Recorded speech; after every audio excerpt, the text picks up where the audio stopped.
में जाफ़र सादिक रज़ियल्लाहु ताला अन्हु जो हज़रत इमाम मोहम्मद बाक़िर रज़ियल्लाहु ताला के बेटे हैं, और इमाम मोहम्मद बाक़िर रज़ियल्लाहु ताला अन्हु इमाम अली बिन हुसैन यानी इमाम ज़ैनुल आबिदीन रज़ियल्लाहु ताला के बेटे हैं, जो इमाम हुसैन रज़ियल्लाहु ताला के बेटे हैं वो हुसैन पाक जो शेर खुदा रज़ियल्लाहु ताला के बेटे हैं।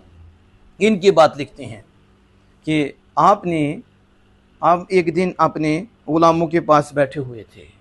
इनके पास पहले जो अफसर होते थे ना वो गुलामों के साथ बैठते थे। हाँ, जो अफसर होते हैं वो नुमाया नज़र आते हैं।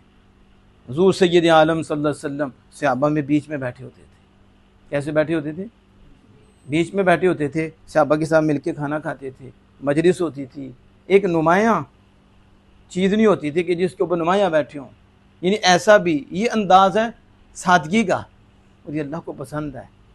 ये ठीक है कुर्सी पे बैठ के बयान की सूरत है या कोई ऐसी सूरत होती है, मैं इसके ख़िलाफ़ नहीं, लेकिन जिस तरफ मैं बात करना चाहता हूँ कि कितनी आजी है कि आमिना के लाल हों और बैठे दो जानू हों या उकड़ू बैठे हों। उकड़ू यानी जिसे हम कहते हैं कि चुत्तर ज़मीन पर रख के टांगे उठा के यूँ बैठना, उकड़ू बैठना। आप सल्लल्लाहु अलैहि वसल्लम यूँ भी बैठा करते थे, सहाबा के अंदर भी बैठा करते थे। तो ये हुज़ूर सल्लल्लाहु अलैहि वसल्लम के बेटे हैं और ग़ुलामों के साथ बैठे हुए। ऐसे गुलाम नाल बैठ दिया कर अगले गुलाम की छुट्टी हो जाए, लेकिन ग़ुलाम आका के साथ बैठे ही हुए हैं। तो आप कहते हैं कि आओ ग़ुलामों इधर आओ, हम बैत कर लें। क्या कर लें? एक बैत ये भी है, काश हम ये भी बैत कर लें। कहा एक बैत कर लें और वादा कर लें। किस चीज़ का? हमारे अंदर में से जिसको जहन्नम से छुटकारा मिल गया, हमारे अंदर में से जिसको जहन्नम से छुटकारा मिल गया वो जो है हमारी सिफारिश करेगा। इमाम जाफ़र सादिक रज़ियल्लाहु ताला अन्हु जिनके नाम लेवा भी जन्नत में जाएंगे, जिनसे मोहब्बत करने वाले जन्नत में जाएंगे, वो कह रहे हैं गुलामों वादा कर लो, बैत कर लो इस बात पे कि हम में से जो भी जहन्नम से छुटकारा पा जाए वो क्या करेगा? सिफारिश करेगा। उन्होंने कहा या इब्न रसूलिल्लाह सल्लल्लाहु अलैहि वसल्लम, आप तो रसूलुल्लाह सल्लल्लाहु अलैहि वसल्लम के फर्जंद हैं, आप तो रसूलुल्लाह सल्लल्लाहु अलैहि वसल्लम के बेटे हैं, और आपके नाना जान ने तो सभी मखलूक की शफाअत करनी है।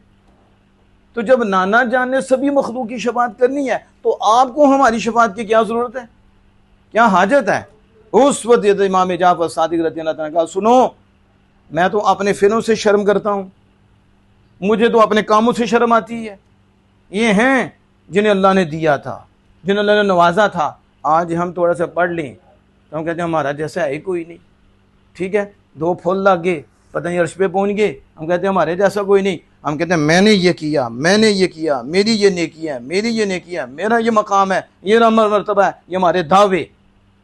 ये मैं हकीकत बता रहा हूँ, दादा साहब ने लिखा है कि हम आम दावे के बंदे हैं, लेकिन उन्होंने दावे नहीं किए, उनका किरदार है, और किरदार आज भी हम बयान कर रहे हैं।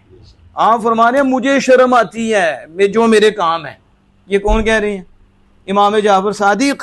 हमें तो यहाँ उल्टियाँ आ जाती, हमारा तो ये हाल है। आप मत मुझे अपने कामों से शर्म आती है। क़यामत के दिन मैं अपने नाना जान के सामने कैसे हाजिर होऊंगा? मैं क्या चेहरा दिखाऊंगा अपने नाना जान को कि जाफ़र है? दाता साहब रहमतुल्लाह अलैह फरमाते हैं